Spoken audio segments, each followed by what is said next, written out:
होता. स्त्रिया सुरक्षित नव्हत्या. रयत जुलूम अन्यायाने त्रस्त झाली होती. या सर्व परिस्थितीची चीड जिजाऊंच्या मनात होती. या अत्याचारातून मुक्त व्हायचे असेल तर आपल्याला लोकांचे राज्य असायला हवे असे त्यांना वाटत होते. हिंदवी स्वराज्याचे एक तेजस्वी स्वप्न या माऊलीने पाहिले होते. 19 फेब्रुवारी 1630 रोजी जिजाऊंच्या पोटी शिवबांचा जन्म झाला. शिवबांना बालपणापासूनच पराक्रमाच्या शौर्याच्या कथा सांगून जिजाऊंनी घडवले. आपल्या रयतेच्या सुखासाठी स्वराज्य निर्माण करण्याचे काम तुम्हीच करू शकता असा आत्मविश्वास शिवरायांमध्ये जिजाऊंनी निर्माण केला. स्वराज्य स्थापनेचे बीज शिवरायांच्या मनात त्यांनी पेरले. एक माता जितकी प्रेमळ असते तितकीच कणखरही असते याचं उदाहरण म्हणजे राजमाता जिजाऊ.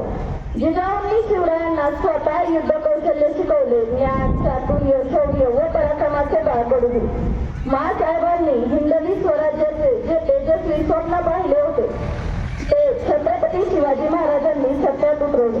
रयतेचे लोकांचे राज्य निर्माण केले. हिंदवी स्वराज्याची स्थापना केली ते केवळ जिजाऊंच्या प्रेरणेमुळे व त्यांनी केलेल्या शिकवणीमुळे. जिजाऊंनी स्वराज्यातील प्रत्येक मावळ्याला शिवबाप्रमाणेच मानले होते आणि म्हणूनच स्वराज्यासाठी माँसाहेबांच्या एका शब्दासाठी जीवाला जीव देणारे मावळे या महाराष्ट्राच्या मातीत घडले. परस्त्री ही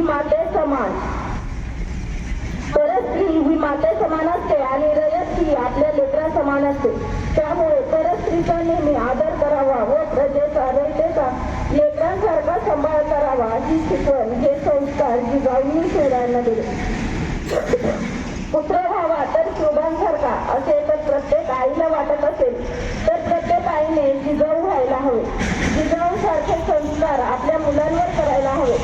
आज आपण जितक्या अभिमानाने छत्रपती शिवाजी महाराजांचे नाव घेतो तितक्याच अभिमानाने जय जिजाऊ असे म्हणतो.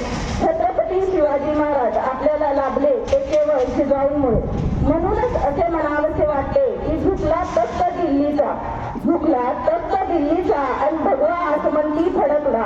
तुमच्यामुळे जिजाऊ महाराष्ट्राचा सोनेरी इतिहास घडला. तुमच्यामुळे जिजाऊ महाराष्ट्राचा सोनेरी इतिहास घडला. जय जिजाऊ, जय शिवराय. धन्यवाद.